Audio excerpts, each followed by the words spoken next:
Hello there and welcome to another insightful episode of AU Talks on AU TV. I'm your host, Ajimocho Dako, and today we'll be discussing the higher education space in Rwanda.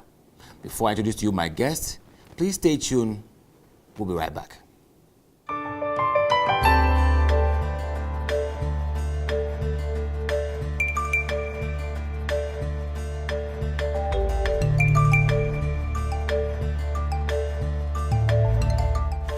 Hello, my name's Phil Cotton. I'm Vice-Chancellor of the University of Rwanda.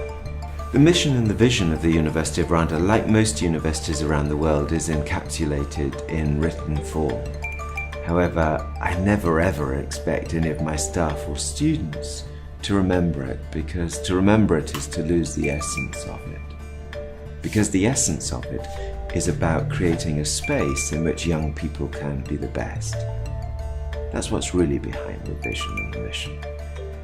And once you create a space at university for young people to become the best, then you can fulfill everything else that you find embedded and enshrined within the mission and vision of the University of Rwanda. And that is about national development. That is about creating leaders. That's about creating people who will contribute to the communities that they're a part of, the smaller communities, but also the larger communities, and then that community that we call the nation. Welcome back, and if you just joined us, it is AAU Talks, and we're on AU TV. Today, we're discussing the higher education space in Rwanda. I'm your host, Ajimocho Dako, and with me here are very important personalities in the University of Rwanda. To begin, close to me is Professor Dio Jaganyi, the Director of Research and Innovation. And close to him is Professor Nelson Ijumba, the Deputy Vice Chancellor, Academic Affairs and Research. And far from me is the elegant Ms. Florence Kaneza from the University, as the University Registrar, University of Rwanda. Welcome to AAU TV, AAU Talks. Thank you. Thank you. Great. I want to begin asking a very profound question that matters to every African now. That in the next, it's been estimated that in the next 2050, the year 2050, we'll have Africa's population estimated to over 2.4 billion. And currently, we're having 1 billion people. And with this estimation, we're thinking, what are we going to do in terms of enrollment into our higher learning spaces? But let's skew it down to Rwanda. What is Rwanda's actions towards this estimation? How are we going to find ways and means to enroll this population of youth into our higher education space? Okay, thank you very much. I think it's a very pertinent question, particularly if you consider the fact that it is acknowledged that people have access to higher education, have better opportunities for jobs and employment. Yes. So definitely as the population increases, there's going to be a need for more higher education facilities to accommodate the increase in the need. So talking of massification of higher education, of course, it has its issues. There are limited resources to be able for universities to accommodate everybody who wants to come in. So that means there is a pressure on the infrastructure. Okay. But there are alternatives, and the alternative is to go to the online education route, whereby you can actually reach out to many people in terms of accessing education without necessarily having them have to come on campus and be accommodated for a specific period of time. The other alternative, of course, is to have flexibility in the curriculum, which means that people can actually study at their own pace. So therefore, there is no need for having many people to be on campus all these times. But definitely, there is a need, and also it means that there has to be ways of increasing the numbers, but not necessarily having them physically on the campuses. So embracing the suggestion of the e-learning system draws the issue of cost. So how affordable, how is it to afford education in Rwanda in terms of program of study and the levels as well? Actually, the issue of e-learning is having proper infrastructure in terms of internet connectivity, and of course the capacity of the people to absorb the technology. But certainly it is more cost effective than having to build new buildings and facilities, laboratories to accommodate an increasing number of people. Because if you use online learning, people will be at home, people will be in their offices, they also be able to learn at leisure. So the issue of costs would come into training and expanding internet facilities. Luckily in Rwanda, the issue of connectivity is not as bad as in a number of countries. We have an extensive fiber backbone, almost reaching every corner of the country. So it's a matter of getting the right kind of facilities for institutions to access the backbone. And there are plans to make sure that higher learning institutions have better facilities in terms of access to internet connectivity. Okay, so let's switch focus to the University of Rwanda currently. What is the student size to teaching and non-teaching staff? Okay, I'll let Ms. Florence Kaneza answer that. The student population now is at 28,000. And among these, we have 48% who are in non-STEM programs, and 52% are in STEM. So in terms of gender, we have about 33% who are female, and 67% who are male. So we still have a challenge of raising the number of female students. In terms of staff, we have a total of about 2,000 staff. Among these, we have 64% from academic, and 35% administrative and support staff. In terms of female, 24% are female. Gender, sorry, 24% are female, and 76% are male. Yeah. Okay. Maybe just to add, in terms of the student-staff ratio, the average is about 1 to 20, but of course there are some colleges and disciplines where it is higher and others where it is lower. But the average, which is also part of what we have stated in our strategic plan, is to have an average of 1 to 20. Okay. So it's known that many modern universities in Africa are measured by their level of internationalization and how their faculties and how they're able to attract foreign students. What is the story of the University of Rwanda in terms of internationalizing its programs and its faculties? Of course, in terms of internationalization, even in our strategic plan, we acknowledge the need and the importance for having foreign students coming to study in our university. Also for having foreign staff. When it comes to undergraduates, we are not doing very well. I think around about 1.5% of our undergraduates are international students, many of them from the region, within the East African region. When it comes to postgraduates, we are doing slightly better, and this has been because of the centers of excellence, which we have. We have about 8 regional centers of excellence, and many of them are attracting students from the region and beyond. These are part of the World Bank funded centers of excellence. We have 4 of them in energy for sustainable development, Internet of Things, data science, and then innovation in teaching, learning, maths, and science. So we have a good number of students from outside who are increasing the proportion of international students on the postgraduate side. Undergraduate side, we would like to increase.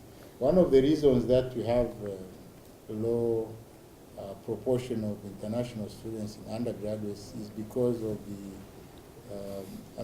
university has not been known for a long time. And from previous universities that were made, mostly we used to attract local students.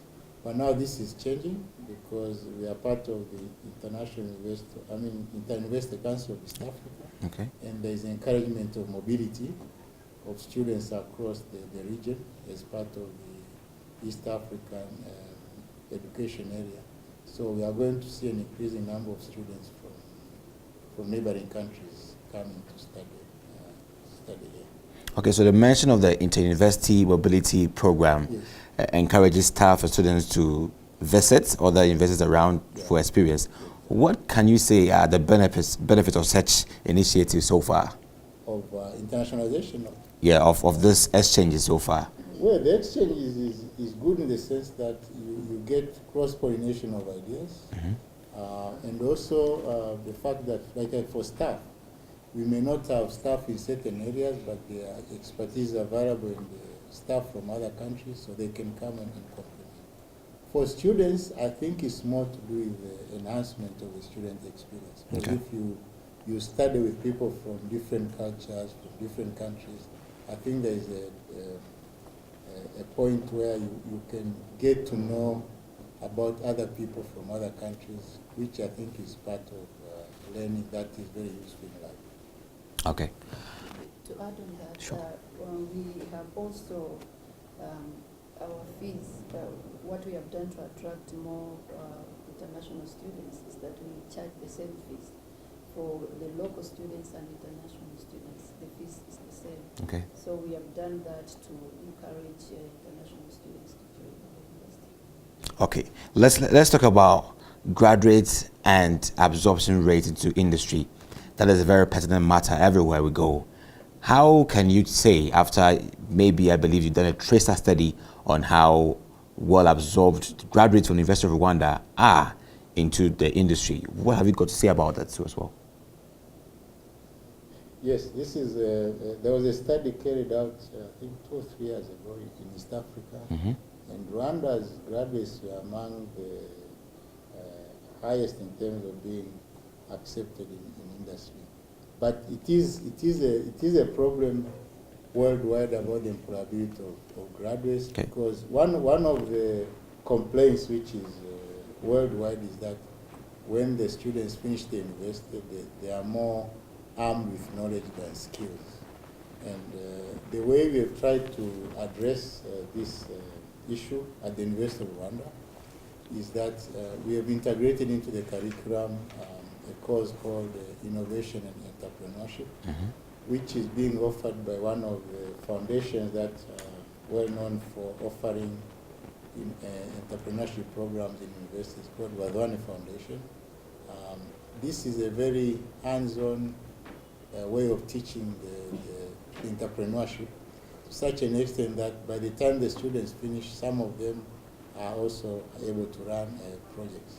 Now, in addition to the entrepreneurship program, we have introduced what we call graduate attributes that are integrated into the intended learning outcomes. And these are intended to develop the students what they used to call them soft skills, but now they call them power skills. Sure. Communication skills, creative thinking, teamwork,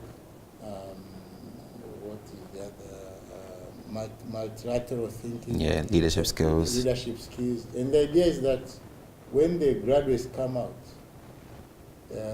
they are able to cope with the dynamic situation which is happening outside, because the employability situation is very dynamic, so people are equipped with the right kind of skills so that they are able to cope. And that is what we're emphasizing in our university. We have a Center for Innovation and Entrepreneurship, which is encouraging even the development of innovative projects and entrepreneurial skills among our students. And we believe that this is really going to enhance the employability of our graduates. Hello there, if you just joined us, it is AU Talks on AU TV. We're discussing the higher education space in Rwanda. We'll have to go for a quick pause. When we come back, we'll be talking about the contribution of the University of Rwanda to the people in Rwanda. Stay tuned.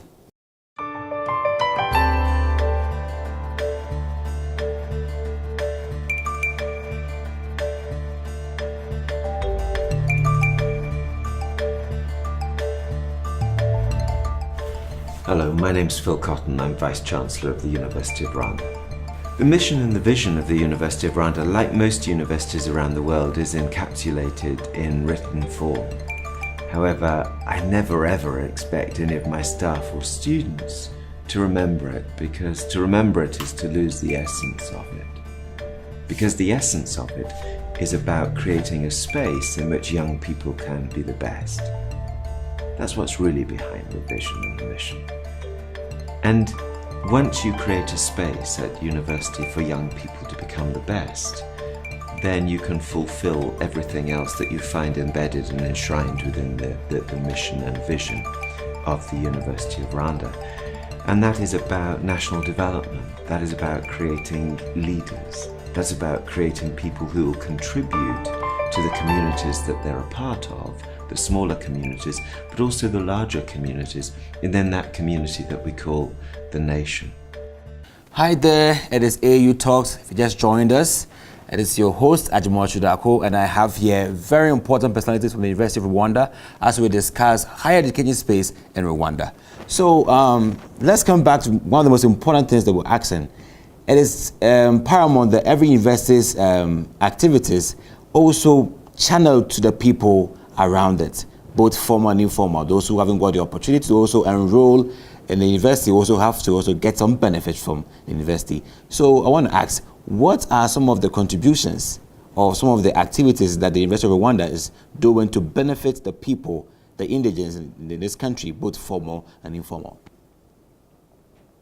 I think I'll let Prof. Jagani answer that. And the reason is, if you look at how useful the university is to the society, yeah, of course there is teaching and learning. Sure. Graduates come, students come in, they get taught, and then they come out, they're supposed to work. Yeah. But in addition to that, the university is supposed to carry out what we call research and also community engagement. And in research, it can contribute in a number of ways because the research addresses some of the problems that are in the society, both current and also futuristic. Okay. And then also the community engagement, of course, is dealing with sometimes the actual problems that are happening and finding immediate solutions. But sure, maybe on the research side, I will let Prof. Jagani make a contribution. All right, so Prof. Dio. To your question. Yes. Well, the university contributes to the society in a number of ways. Yes. And university has actually structured itself in 3 different ways. It's research, it is teaching, and it's community engagement. So okay, you've got really the formal part of research, and the kind of research we're doing is what we call impact research. Okay. The research that is really addressing the needs of the country, the needs of the society. So the kind of research we are doing is an issue of, it is informed by the need of the society. Okay. So you find that our researchers are involving the community in part of their research. If we go back to the curriculum that we actually offer, if I may just step back on the undergraduate curriculum. Okay. The undergraduate curriculum, all of it is developed with the involvement of the stakeholders, which is both industry, community, and the wider society. So, but as far as the research is concerned, that tries to address the needs of the country. At the current time, for example, we are in a negotiation with our funder, with CEDA, and we have actually grouped our research in such a way that it addresses the needs, and these have been put into certain clusters, and there are 10 of them, and those 10 are talking to SDGs, Sustainable Development Goals, okay, which really addresses the needs of the country. So the research is actually very well targeted. If you look at our centers of excellence, they are not only addressing the needs of Rwanda, but they are addressing the need of the region. So they are regional hubs of knowledge to be able to generate that one and then disseminate it to the region, addressing very, very important aspects of the region. So there is that aspect of making sure that the research that is being done is having an impact into the society. Of course, then we do have the Center for Innovation and Entrepreneurship, okay, and that one is really not only looking at formal innovation, but is looking at the informal sector, the innovation that is coming from the informal sector, and how it can be mainstreamed or it can be helped to be able to have an impact into the society. So we have these pockets of activities that are really addressing the need of the society. And the other thing is, of course, is common knowledge that every single graduate who graduates from Rwanda gets employment, definitely has an impact in the community where they come from. Okay, so machines are gradually taking over human labor in this knowledge-driven economy we live in the 21st century. We find this so much disturbing to how graduates are being churned out, even though they have knowledge, but machines occupy so much space and they are being redundant. Should this be a worry for higher education spaces in Africa in terms of Rwanda? I don't think so, and I'll tell you why. Because while the Internet of Things, or what you refer to as the machine aspect, those are part of knowledge development. Okay. And Africa cannot sit back and simply say that it's not going to embrace it. You must understand that as new knowledge comes in, new training comes in. All right. And therefore, our training of our student is not about a job today, but it's a job for the future. They must be able to be adaptable to the changes that are coming forward. In other words, they must be able to be people who are long life learners. All right. So that they can be able to plug in into any changes that are happening. Okay. And that is the way it should go. It's not an issue that if I was to teach you today to repair a 1962 Toyota, you won't be able to repair the same Toyota today because it's totally electronically controlled. But we should be able to train you such that you can be able to become a long life learner and be able to adapt to the changes. And that's what is going to happen. Okay. So at the end of the day, the kind of graduates we are trying to produce are people who are not, if I may use the word very loosely, not just robots who learn things and memorize things. They're people who can be able to think and be able to adapt to the changes. Maybe if I can add. Yeah. Machine learning should not necessarily be a threat, artificial intelligence, because they are making life easier in terms of some of the things that we used to do that are either repetitive or manual, which means that now the person would have been doing that, 5 or 10 people, they can be freed to think of doing other things that are more meaningful or contributing to other aspects of the society. So it is I think it's a liberating way of people being able to use their knowledge to concentrate on other things that machines can do, which I think is a much better way of applying knowledge. So, Prof. Dio, you mentioned about trying to now creating new curriculums that can now make graduates adaptable and not reliable on these areas. So what are some of the specific techniques or learning enhancement techniques that we wish, or Africa higher education space wishes to implement, that is going to equip our graduates to be adaptable to every change that occurs in this century?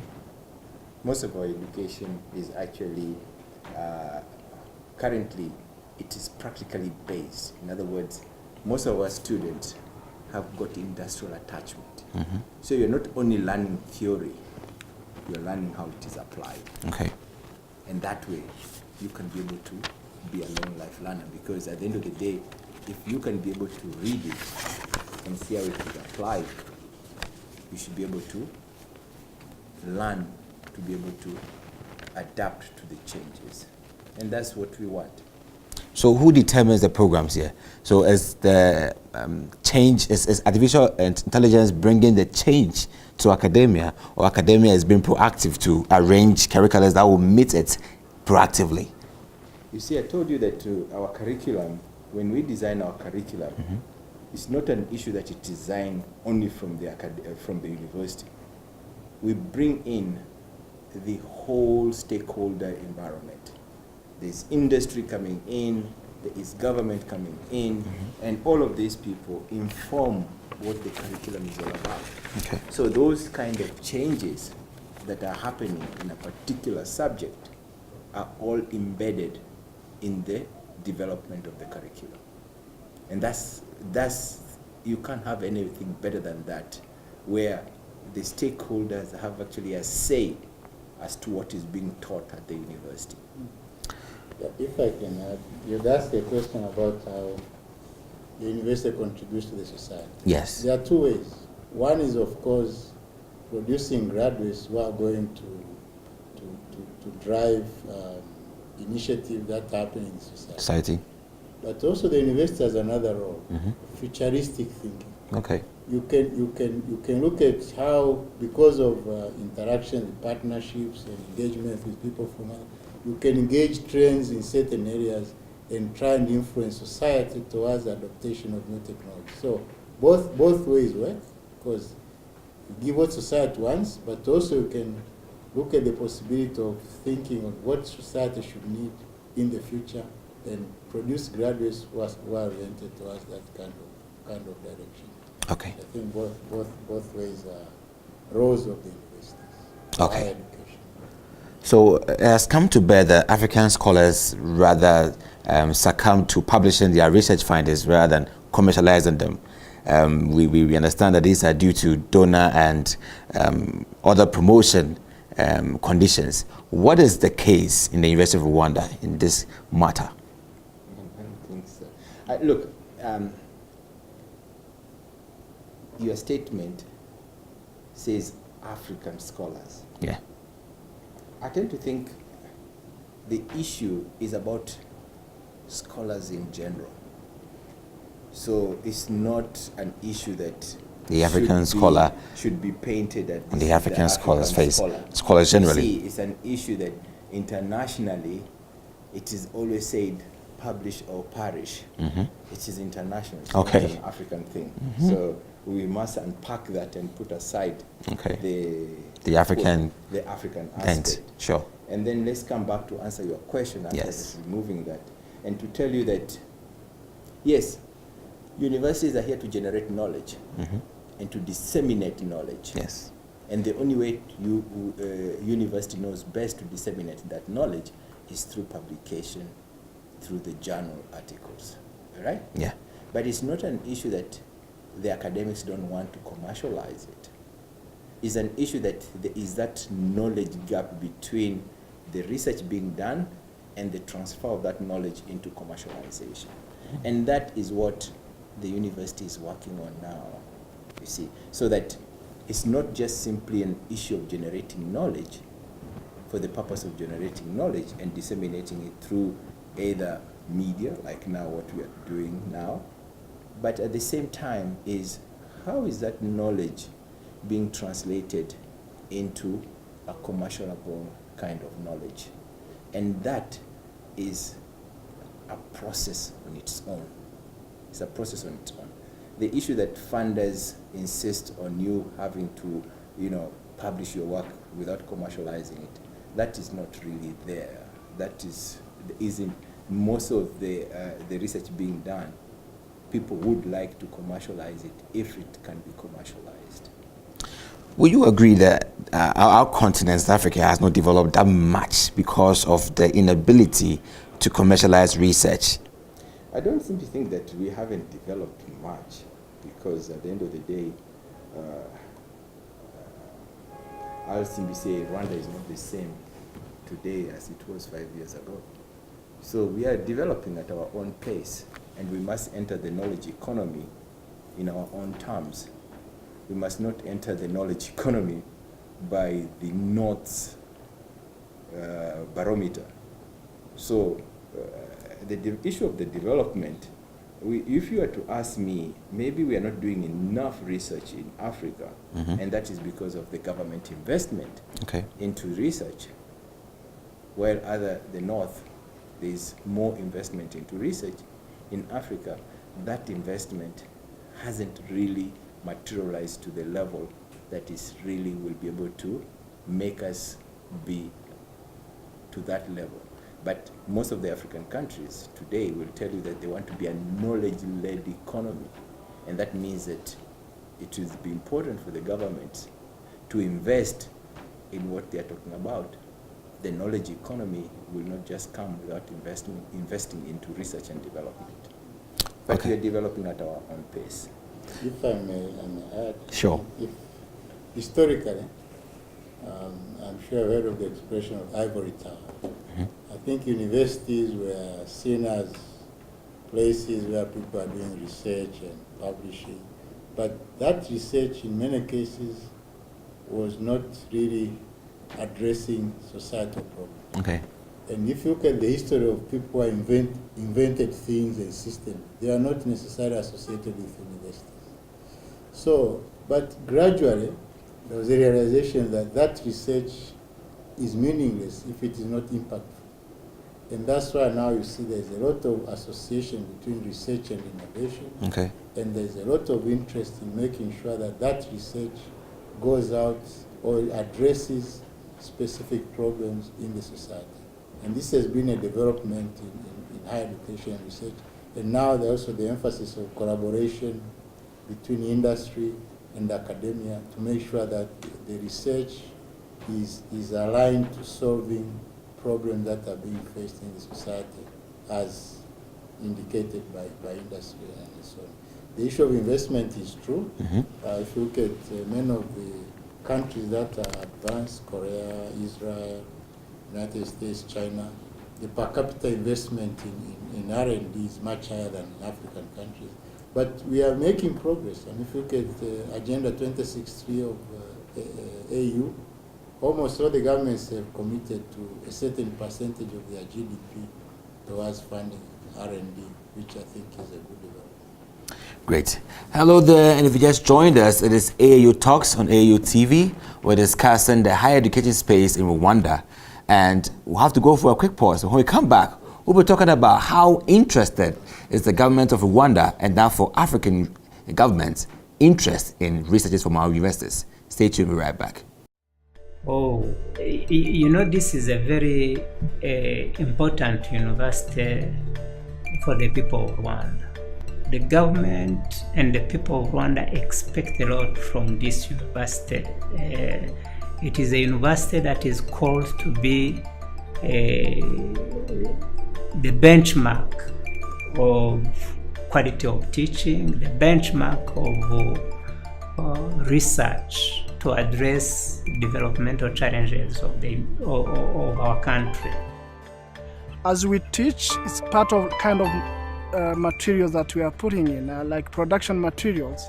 So we need to have an output. Who is the student who is going now to be useful to the nation and in different aspects. As you can see, the country has shifted from poverty reduction towards the national transformation. That implies the need of additional skills that needs to be bridged by the students that we are producing currently. At the University of Rwanda, the quality and standard of teaching is very solid and cannot be compromised. I joined the university with a lot of impression and expectations, and until now, my hopes have not been dashed. The quality of education in the University of Rwanda is, I think, one of the highest standards. It's like they prepare the students to be entrepreneurs in the country, and at the same time, should they reach a situation to go outside, let's say to the US or Europe, they can also survive there. The quality of education is very, very high. It's actually, I would say, it will prepare you for any job, any situation you want that you can be thrown at. During this small experience that I've passed here, I've learned that being in a university it's not just about academics. They've taught me a lot of different things, how to adapt with the social and civic rights, how to be responsible and to find the enemy. For me, I want to see the university in the next 10 years where there is a very strong linkage between the university community, students, university lecturers, researchers, and also citizens or community, because we owe them a lot of responsibilities in terms of knowledge, in terms of technology, in terms of innovations to handle different difficulties that they are meeting in their day-to-day business and activities. the kind of university we ultimately want is a university that allows people to become the best kind of people they were ever meant to be. You know? And again, it comes back to a university being a space of 3 or 4 years in the space of a young person's life, where they're protected from many of the other pressures of needing to seek employment and start their careers, but a space in which we provide them with opportunities to become the best.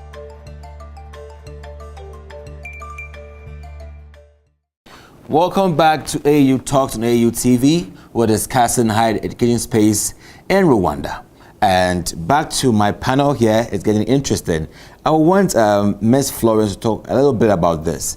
Do you see the productive sector in Rwanda interested in the output of research from the universities in here? Thank you. When we come to Rwanda specifically, there is a lot of interest in the education and research in particular. For the University of Rwanda, our main funder is the government. Okay. So that is a clear indication that the government is much interested in the higher education and research in particular. I would want to request Prof. Dale to comment on that. Most definitely. All right, Prof. Dale. So your views, is the private sector so much ready to receive research outputs from the universities in Rwanda? Yes. The answer is yes. Okay. And in our development of our research, okay, we do have a lot of industrial collaboration, right? Okay. There's industrial collaboration. I did tell you about having attachment. It is aspect of the industry being interested in what is coming out of Rwanda. Okay. Because at the end of the day, these are the future leaders of industries. Yes. And therefore, they are starting at a much earlier age in terms of our curriculum and making them to be part of that, and as you know, as part of the long life learning, and is part of that particular curriculum. The research that we are doing has to inform the industry as well, and therefore there is that collaboration, close collaboration with the industry. And you know, if you look at the kind of research, and I've told you that we have put the research into clusters, and these clusters are addressing the societal needs. Some of these are actually going to be incorporating or collaborating with the industry. The kind of work we are doing in agriculture, it's of interest to the agricultural industry. You see, we have talked about the Center for Innovation and Entrepreneurship. That again is an issue of where we can be able to bring in the kind of question, the kind of aspect that the industry is battling with, and be able to bring them back into the university, and to be able to investigate and to research them and to be able to answer those questions. So yes, there is that particular interest, and the interest is not only one way from the industry to university. It is also for university to be able to be of interest to the industry, because it does make their research impactful. So the interest is both ways. And government, that's why we talk about triple helix. Mm-hmm. When we talk about triple helix, yeah, we are talking of the government, mm-hmm, the university, mm-hmm, and the industry. okay. But now we are moving into quadruple helix, where you bring in the stakeholder, the society, and the community, so that whatever you are doing is impacting on these 4 spheres, and therefore you are advancing the whole country. If I may add, in terms of private sector interest, okay, all our centers of excellence, the ones I mentioned that are funded by the World Bank, have got a number of private industries or private sector as partners in their activities. So whether it's energy, Internet of Things, or as I mentioned, data science, all have got private partners, which I think is a manifestation of the interest that the private sector has in what the university is doing in research. Okay, so there happens to be this appalling fact that Africa averagely contributes less than 1% of GDP to research and development. And I want to know what exactly is preventing higher commitment of GDP to research and development in our continent. I think, okay, let me tell you this. Yes. That question would better be asked to the Minister of Finance, but we'll try and answer it. Okay. Because you're asking us about GDP, because we don't sit in the government budget. Yeah. But I tend to think you must understand thing that as an African country, we have so many competing interests on that GDP. Okay. And research is just one of them. You see, so at the end of the day, the government must be able to balance these competitive needs on that particular budget. Yeah. And I can assume that it's the same thing with your budget at home. You see, so at the end of the day, we may simply say that we all want to drive a V8. Yes. But at the same time, you may have to settle for a Beetle because the budget doesn't really accommodate it. So we can't force the government to put 4% onto research when there are other issues that deals with maybe poverty alleviation and addressing those societal needs. So I tend to think it's an issue, it's work in progress, if we put it that way. And we know that the government of Rwanda is committed. It has just formed the National Council of Science and Technology. And through that particular body, it is going to be more or less the mouthpiece of sourcing for research funds to be able to drive the Rwandan research agenda. Yeah, just I want to add something. Okay. If you look at how development has gone worldwide, when we went into the era of the knowledge economy, yes, there was realization, whether in Africa or wherever, that for countries to be able to develop, they have to exploit the knowledge. yes, And there is also a push that to be able to exploit that knowledge, you need to emphasize in research, more so in science and technology. yeah, Because science and technology contributes to the transformation of society in terms of the economy and so on. And the reason why the AU, African countries, met and realized that if they are going to take control, to develop, to make contribution in the knowledge economy of the world, they have to emphasize in research and innovation. And that is why they made all that commitment of 1% of the GDP. All the countries did it. But yeah, you are right, the practice, many countries are trying. Of course, South Africa, Kenya, Rwanda here, Tunisia, Botswana, many are trying to meet that requirement. But as you said, there are some competing requirements. But for me, the important thing is that there's been an acknowledgement in the government to say that for them to advance, to exploit their resources, they have to invest in research and innovation. And this is, if you look at it, if you look at Rwanda, of course, they made that commitment. But all the other countries, there is that attempt to industrialize. And you can see, as I said, Korea, Israel, these have got very high per capita investment in R&D, and the results are seen.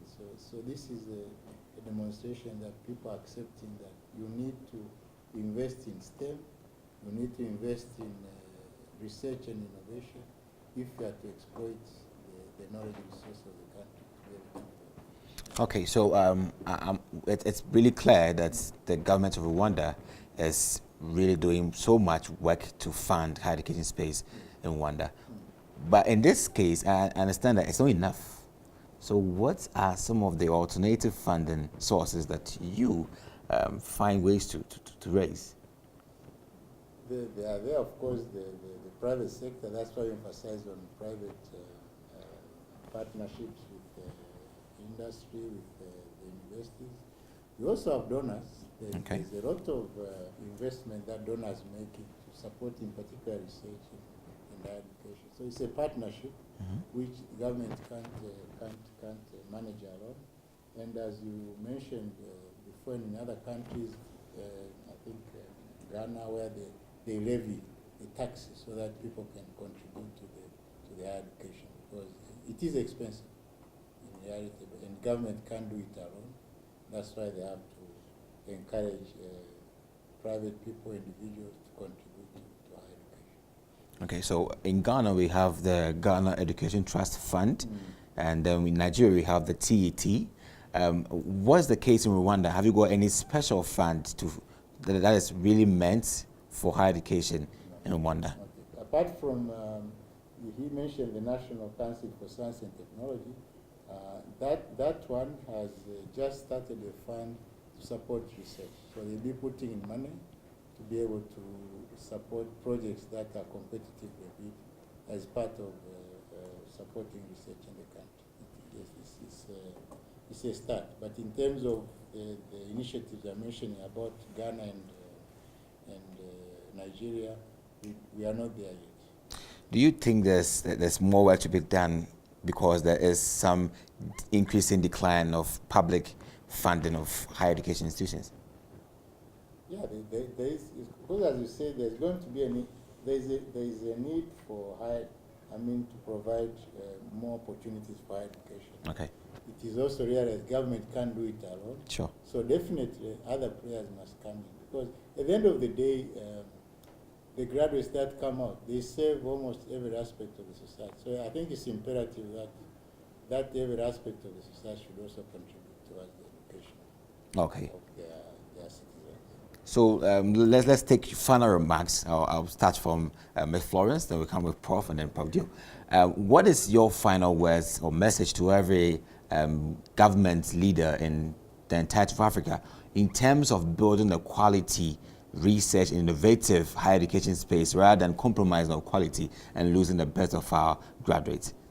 Yeah, my final remark would be to increase the partnership and the linkages with the stakeholders. Everyone is concerned with the quality of education, be it the government, be it the industry, even the parents. Yes. So the partnership between all the stakeholders, if it's strongly developed, it will contribute much to the quality of education. Great. Yeah, for me, I think there's no question about the importance of quality of education. Here I mean teaching and learning and research in producing the right kind of graduates, because the only way African countries are going to take control and be active contributor to the global knowledge economy. So for governments, I think it's important to put in the right kind of investments, to encourage partnerships for people to be able to support higher education. Yeah. It is very tempting to massify education because there's increasing demand and therefore compromise on quality. Yes. That tendency needs to be resisted. Okay. To maintain quality, if we have produced the right kind of graduates, we will enable the continent to move forward. Yes. I think I totally agree with what Florence and Nelson have said. For my side, maybe the only thing I can add is that, and maybe it's a question which you didn't ask, and that is to do with the aspect of training the academics to acquire the correct level of qualification. And that should be a government investment to make sure that we have academics who have got PhD qualifications. Because if we're going to be delivering what you refer to as quality teaching, quality research, the academics must have the correct qualification. And that is one thing that at this moment I will simply say that we are working on.